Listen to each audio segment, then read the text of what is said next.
वेद श्री तपोवन कार्य समिति, महर्षि वेद व्यास प्रतिष्ठान, संत श्री ज्ञानेश्वर गुरुकुल, गीता परिवार, श्री कृष्ण सेवा निधि, सब लोगों ने मिलकर आज गीता जयंती महोत्सव 2025 के अवसर को सबके लिए उपलब्ध कराया। और मुख्य रूप से इसमें सबसे बड़ा योगदान श्रद्धेय पूज्य स्वामी गोविंद देव गिरि जी महाराज, जो कोषाध्यक्ष हैं श्री राम जन्मभूमि न्यास अयोध्या के, अभी जिनके बारे में हमारे बीच में जानकारी दी जा रही थी कि लगभग 500 वर्ष की गुलामी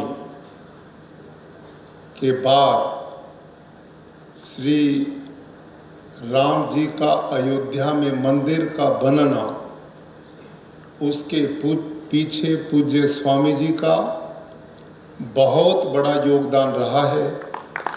मैं उनको नमन करता हूँ। और इसके साथ साथ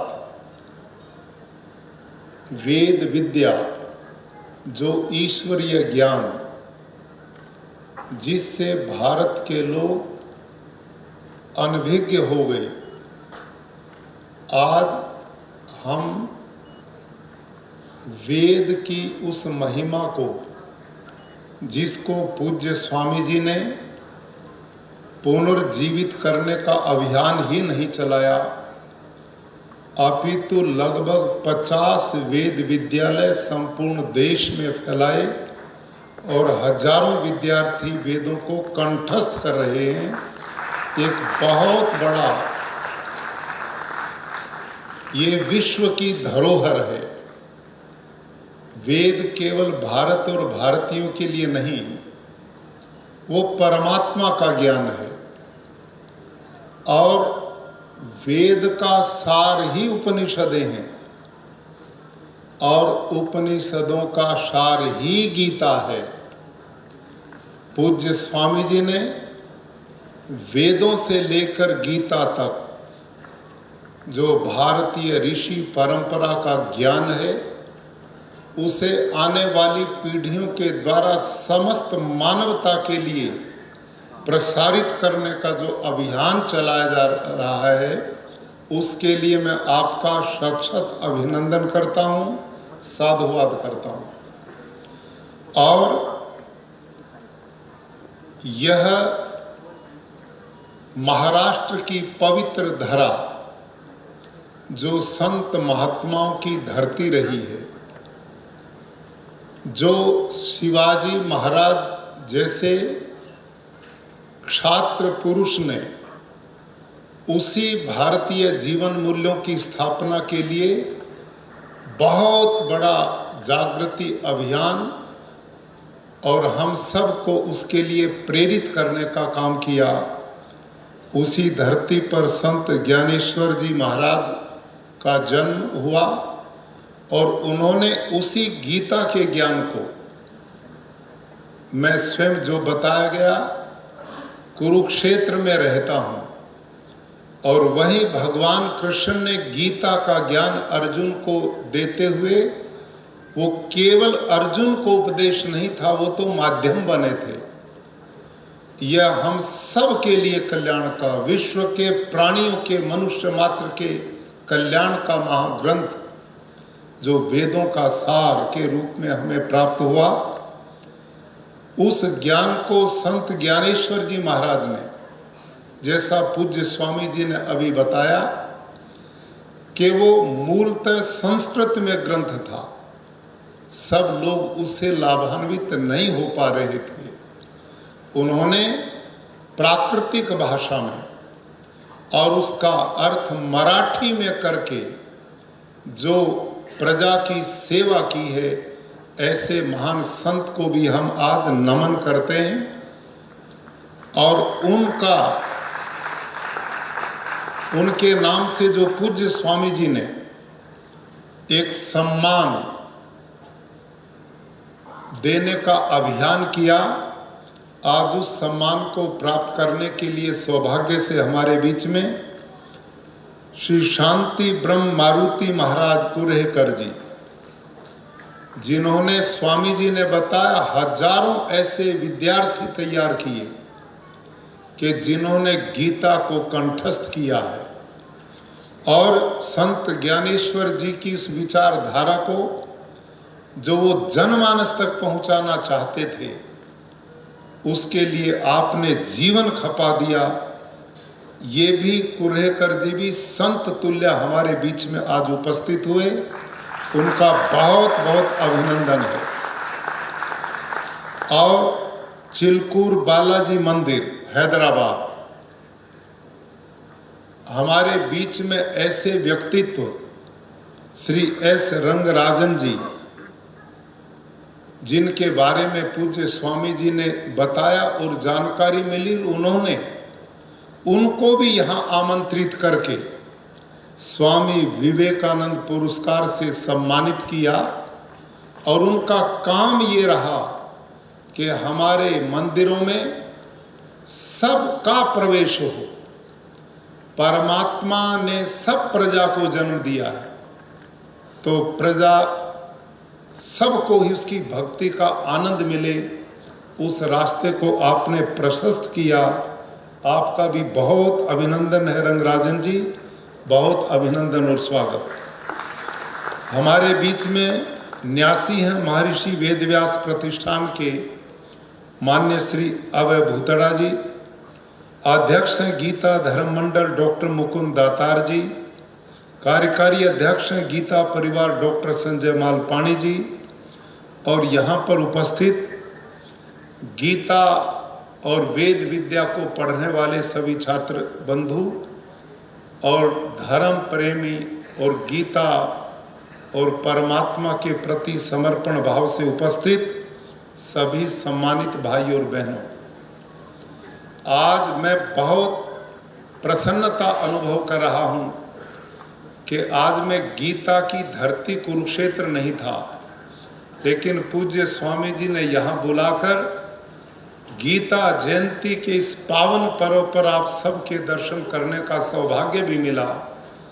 और गीता ऐसा ज्ञान कि जिसने समस्त मानव के जीवन में आध्यात्मिक, सामाजिक, भौतिक जीवन कैसे जिया जाए, ये सब भगवान कृष्ण ने अपने गीता उपदेश के माध्यम से हम सब का मार्ग प्रशस्त किया है। भाइयों और बहनों, आज दुनिया भौतिक रूप से बहुत तेजी से विकास कर रही है, और इतना विकास मनुष्य ने किया कि आज उसने प्रकृति पर विजय सी प्राप्त कर ली है। एक जमाना था, आप लोगों ने भी देखा होगा, जब रात्रि के अंधकार को दूर करने के लिए मिट्टी का दिया जलाते थे। आज बटन दबाते हैं और ये दिन में भी देखो हमारे सामने कितना प्रकाश हो रहा है। एक जमाना था जब हम यात्रा तय करने के लिए बैलगाड़ी, घोड़ा गाड़ी का प्रयोग करते थे, जिस यात्रा में महीनों लग जाते थे, आज वो कुछ घंटों में तय हो जाती है। ऐसे विमान, गाड़ियां मनुष्य ने तैयार कर दी।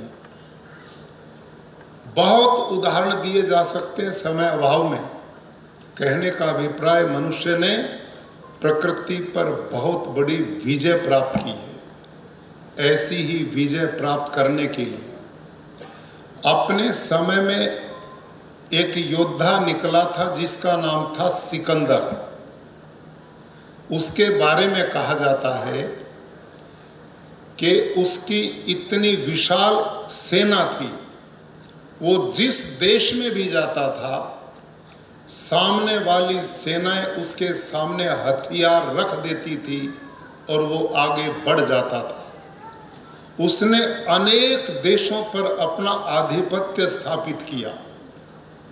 एक बार उसके मन में आया कि भारत पर भी विजय करनी चाहिए।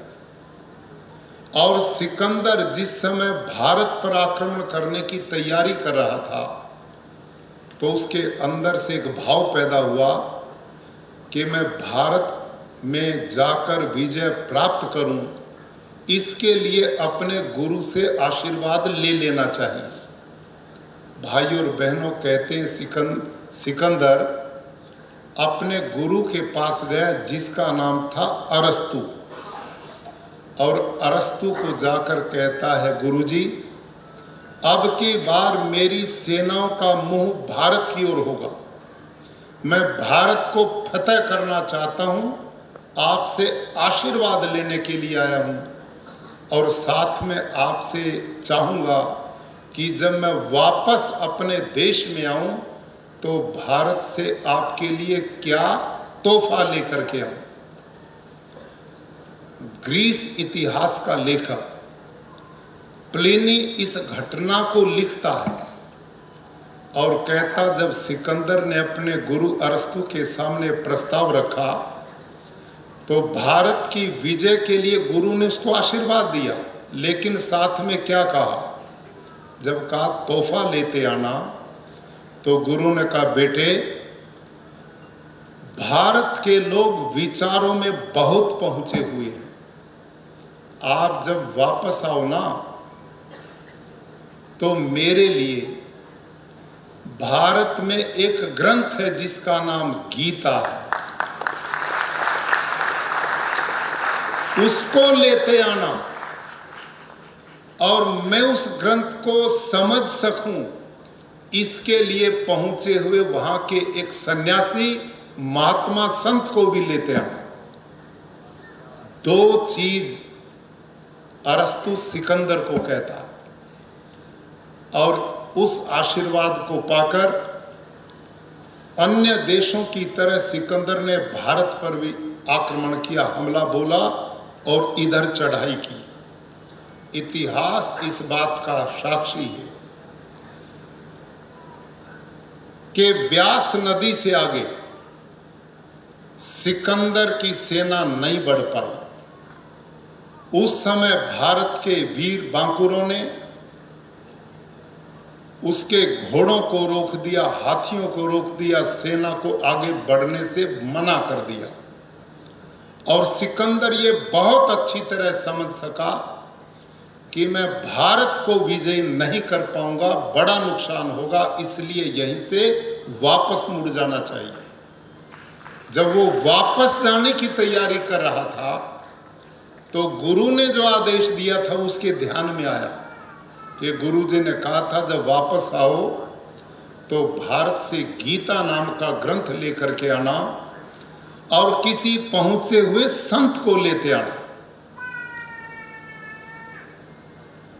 तो सिकंदर का एक दूत था जिसका नाम था ओनियो क्रोटस। सिकंदर ने उसे बुलाया और कहा, ओनियो क्रोटस, तुम किसी संत को ढूंढ करके लाओ जिसे मैं अपने गुरुजी का भी गुरु बनाना चाहता हूं। तो कहते हैं ओनियो क्रोटस, सवेरे का समय था, ठंड के दिन थे, घोड़े की पीठ पर बैठकर एक जंगल में निकला। जंगल में कच्चे रास्ते से जा रहा था तो कुछ ही दूर जाने के बाद एक झोंपड़े के सामने एक बिना वस्त्र का बाबा सूर्य की किरणों का आनंद ले रहा था और आंखें बंद किए बैठा था। ओनियो क्रोटस ने सोचा, ठीक है, महात्मा मिल गया। घोड़े की पीठ से उतरा और महात्मा जहां सूर्य की किरणों का आनंद ले रहा था उनके सामने खड़ा हो गया। ओनियो क्रोटस के बीच में आने के कारण सूर्य की किरणें जो डायरेक्ट उनके शरीर पर पड़ रही थी वो बंद हो गई। महात्मा की आंखें खुली और आंखें खोल करके महात्मा ने देखा आगे कोई खड़ा है। तो महात्मा ने कहा, तुम आगे से हट जाओ और सूर्य की किरणों का आनंद मुझे लेने दो। यह सही अवसर पाकर ओनियोक्रोटस ने अपना प्रस्ताव रख दिया और कहा, महात्मा, मैं सिकंदर का दूत हूं। ओनियोक्रोटस मेरा नाम है। सिकंदर ने मुझे भेजा है। मैं आपको लेने के लिए आया हूं। सिकंदर अपना गुरु का भी गुरु आपको बनाना चाहते हैं। आप मेरे साथ चलो। भारत के संत ने गर्दन हिला दी, हम नहीं चलेंगे। ओनियोक्रोटस ने फिर कहा, महात्मा, घर तेरे पास रहने के लिए टूटे झोंपड़े के सामने बैठा है। कपड़े तेरे शरीर पर नहीं, नग्न शरीर बैठा है। इस गरीबी की जिंदगी से निकालने के लिए इससे बढ़िया गोल्डन चांस नहीं मिलेगा। चल और मेरे साथ। सिकंदर आपको बुला रहा है। प्लिनी इस घटना का बड़ी विस्तृत ढंग से उल्लेख करते हुए कहते हैं, भारत के संत ने कहा, ओ ओनियोक्रोटस, हम आत्म धन के धनी हैं। इस धन की दृष्टि से हम आत्म धन के धनी हैं। इस धन की दृष्टि से महागरीब तुम्हारा सिकंदर हमें क्या दे सकता है? हम नहीं चलेंगे, हम नहीं चलेंगे। और भाई और बहनों, प्रयत्न करने के बाद भी संत नहीं चले। ओनियोक्रोटस घोड़े पर बैठकर वापस आ गया और सिकंदर को ये सारी घटना सुनाई। कहा, महाराज, संत तो मिल गया और पहुंचा हुआ मिला है। संत तो मिल गया लेकिन आने से साफ इनकारी करता है। अब जिसने दुनिया के अनेक देशों को जीता, उसके तो घमंड का कोई पारावार नहीं था। सिकंदर ने कहा, तुमने मेरा नाम लिया था कि लिया था? कि मेरे नाम के बाद इनकारी, उसकी ये हिम्मत कि हाँ जी, यही हिम्मत थी।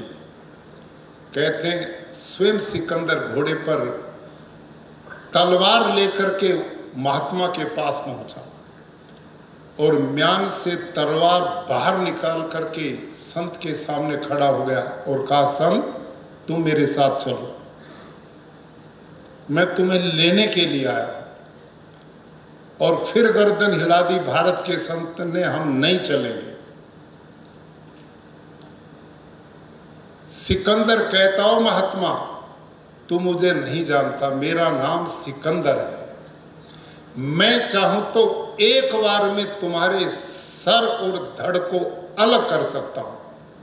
जब ये बात कही तो भाई और बहनों, भारत का संत मुस्कुरा दिया और मुस्कुरा करके क्या कहता है, ध्यान से सुनना। संत ने कहा, सिकंदर, जिसे तुम मुझे समझता मैं वो नहीं हूं। जिसे तू मुझे देख रहा है मैं वो नहीं हूं। नैनम छिंदंती शस्त्राणी नैनम दहती पावका नई चेरिम कलेद्यांत्यापो न शोषती मारुता। सिकंदर, जो मैं हूं उसे तेरी तलवार नहीं काट सकती। जो मैं हूं उसे अग्नि भी नहीं जला सकता। और जो मैं हूं उसे वायु सुखा नहीं सकती और पानी गला नहीं सकता। सिकंदर, जो तुम देख रहे हो ना, वो तो मेरा कलेवर मात्र है। जो मैं हूं उसका नाम अमर आत्मा है और तुम उसे काट नहीं सकते। मेरे भाई और बहनों, ये था गीता का उपदेश, जिसने मनुष्य को मौत से बिल्कुल डरने से मना कर दिया। और पूज्य स्वामी जी जो बात कह रहे थे, ये बहुत पुरानी उस काल की ये सत्य घटना जो ग्रीस इतिहास के अंदर लिखी हुई, मैंने आपको जानकारी दी। ये गीता का ज्ञान 5,500 वर्ष से चलता हुआ मानवता का पथ प्रदर्शित करता रहा अध्यात्म के क्षेत्र में। कर्म के क्षेत्र में, योग के क्षेत्र में, भक्ति के क्षेत्र में कोई ऐसा मानव जीवन ग्रहण करके ऐसा कोई दुख कष्ट या बाधा नहीं जिसका निवारण गीता में भगवान कृष्ण ने ना किया। भाइयों और बहनों, ये हमारी भारतीय संस्कृति की अपार धरोहर जो वेदों से प्रवाहित हुई, उपनिषदों में सृजित हुई और गीता में प्रवाहित हुई, और वो ज्ञान आज पूज्य स्वामी जी जो बता रहे हैं, लाखों लाख देश और विदेश में हजारों बेटे बेटियां, महिला पुरुष, बाल वृद्ध युवा जिसके आनंद को ग्रहण कर रहे हैं। अभी हमने बहनों का अंत्याक्षरी का कार्यक्रम देखा। बड़े बड़े विद्वान भी ऊपर से नीचे तो जा सकते, नीचे से ऊपर जाना बड़ा कठिन होता है। और स्वामी जी एक अक्षर बोल रहे थे, आगे वो शुरू हो रहे थे, अध्याय का नाम लेते थे, मंत्र का अंक देते थे। हमारी वो बहनें और वो छोटी बिटिया और बहुत उससे भी एक छोटी, उन बेटियों को आशीर्वाद और बहुत बहुत शुभकामनाएं और बधाई। ये भाई और बहनों, ये सुदिन का लक्षण है। जिस गुलामी की मानसिकता ने हमें चारों तरफ से घेर दिया था, हम अपनी भाषा पर गर्व नहीं करते थे, अपने इन अमर ग्रंथों पर हमारा विश्वास उठ चुका था, हमारा वेशभूषा और खान पान सब कुछ बुरी तरह से प्रभावित हुआ गुलामी के काल में। आज पुनः पूज्य स्वामी जी जैसे संत और मारुति कुल्हेकर जी जैसे महात्मा और रंगराजन जी जैसे समाज सेवी, ऐसे लोग अब उठ खड़े हुए और इनसे भी के साथ आज भारत के यशस्वी प्रधानमंत्री श्रीमान नरेंद्र मोदी, एक ऐसा व्यक्तित्व जिसका अपने लिए कुछ भी नहीं है, समस्त राष्ट्राय स्वाहा, जिनका जीवन भारतीय जीवन मूल्यों की स्थापना, भारत की विरासत को बचाना और भारत का चहुमुखी विकास भौतिक रूप से करना, आने वाली पीढ़ियां छाती तान करके जिंदगी उत्साह के साथ जी सकें, इस दिशा में कार्य करना। आज ये सारे संयोग इस तरह से आगे बढ़ रहे हैं कि भारत पुनः एतद्देश प्रसूतस्य सकाशादग्र जन्मना स्वं स्वं चरित्रं शिक्षेरन् पृथिव्यां सर्वमानवा। एक काल था जब दुनिया के लोग गर्व मानते थे। आज हम गर्व क्या मनाते हैं कि मेरा बेटा इंग्लैंड में पढ़ता, अमेरिका में पढ़ता, ऑस्ट्रेलिया में पढ़ता, कनाडा में पढ़ता। भाइयों और बहनों, एक काल था जब दुनिया के सभी देशों के विद्यार्थी भारत के ऋषियों के चरणों में बैठकर के गुरुकुलीय सिस्टम में पढ़ने के लिए आते थे। कहीं तक्षशिला था, कहीं नालंदा था, कहीं विक्रमशिला था, और इस देश के घर गांव के अंदर गुरुकुलीय परंपरा चलती थी। और उसी परंपरा ने इस देश की सांस्कृतिक विरासत को बुलंदियों पर पहुंचाया था।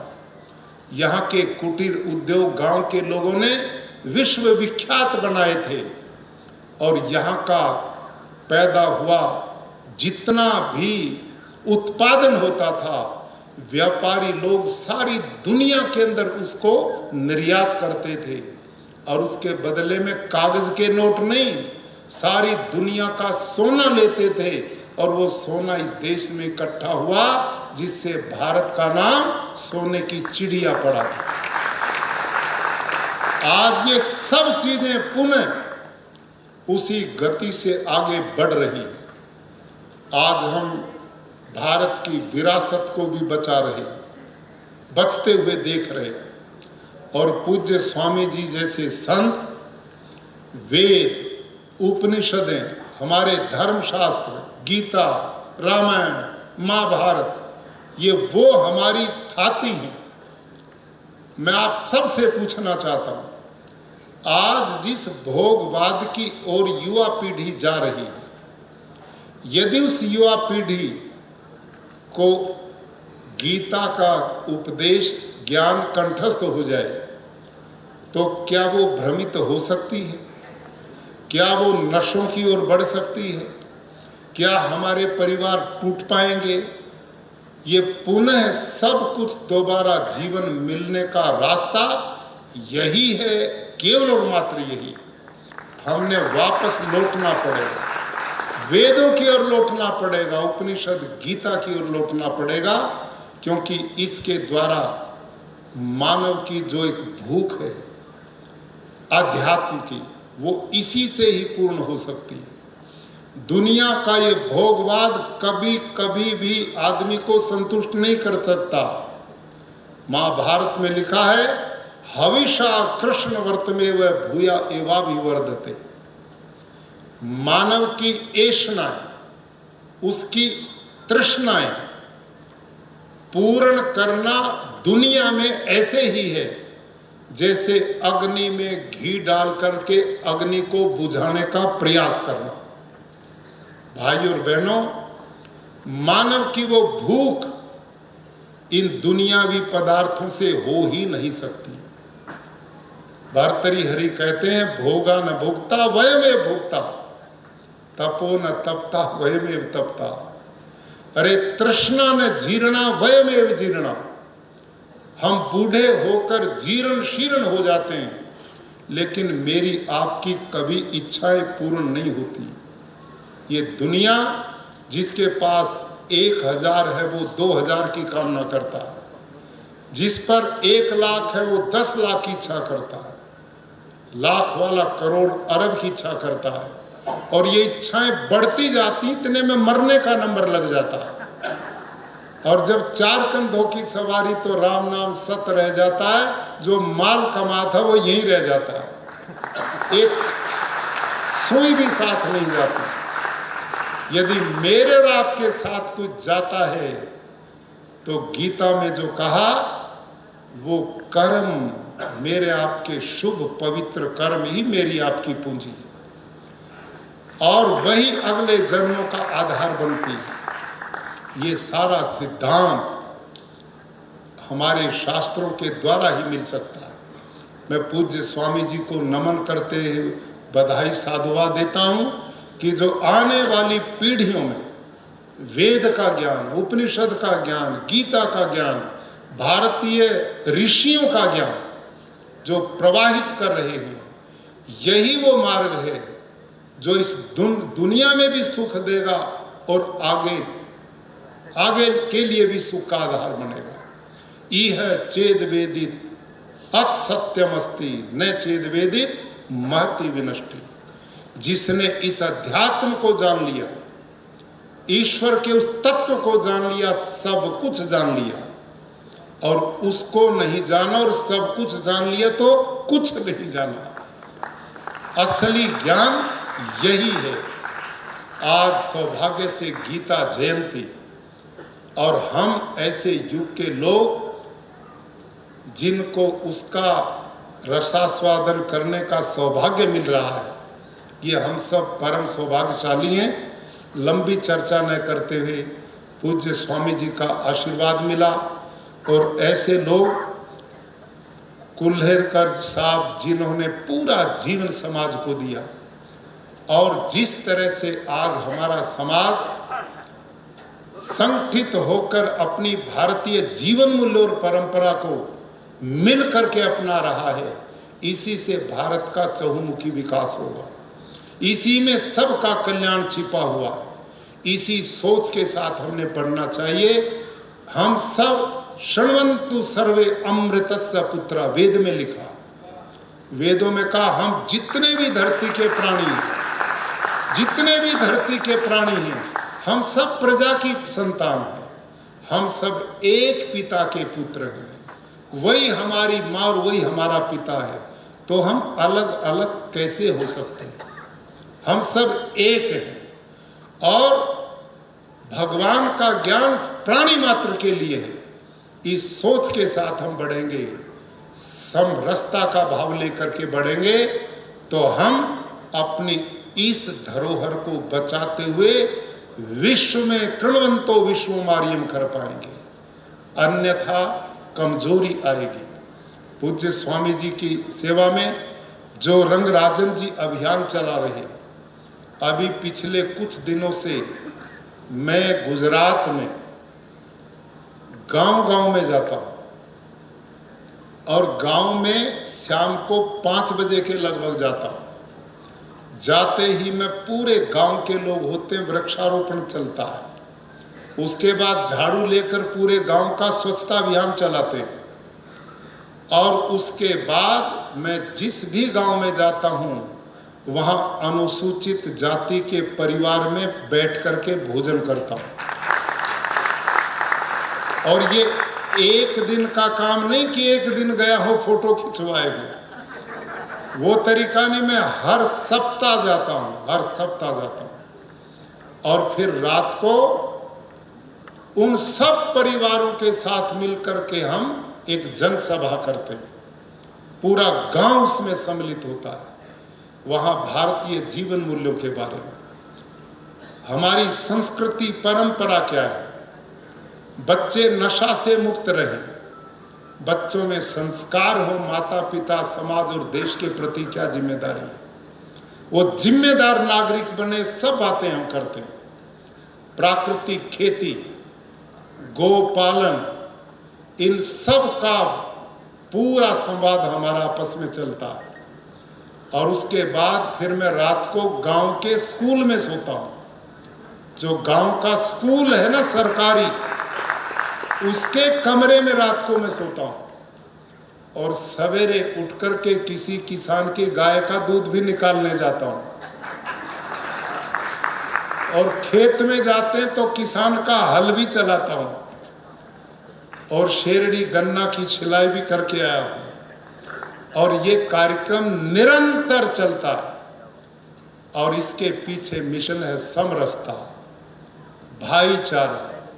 हम मिल करके संगच्छध्वम संबद्धध्वम संभव मनांसी जानता, यही तो वेद का उपदेश था। हम मिलकर चले, मिलकर बैठें, मिलकर विचार करें, हम सब के विचार एक मना हो जाए। संगठन ही वो ताकत है जो किसी भी कौम, जाति, समाज, देश को मजबूत बनाती है। ये वेदों का उपदेश हम जीवन में चरितार्थ करें, गीता हमारे जीवन का अंग बने। जिस तरह से समस्त विश्व में गीता का प्रचार और वेदों के विद्यालय पूज्य स्वामी जी चला रहे हैं, ये आने वाली पीढ़ी और राष्ट्र के लिए बहुत बड़ा गौरव और सौभाग्य होने वाला है। इन्हीं शब्दों के साथ आप सब ने आज यहाँ आने का अवसर दिया, बातचीत रही, बहुत अच्छा लगा आप सबसे मिलकर। धन्यवाद। शांति।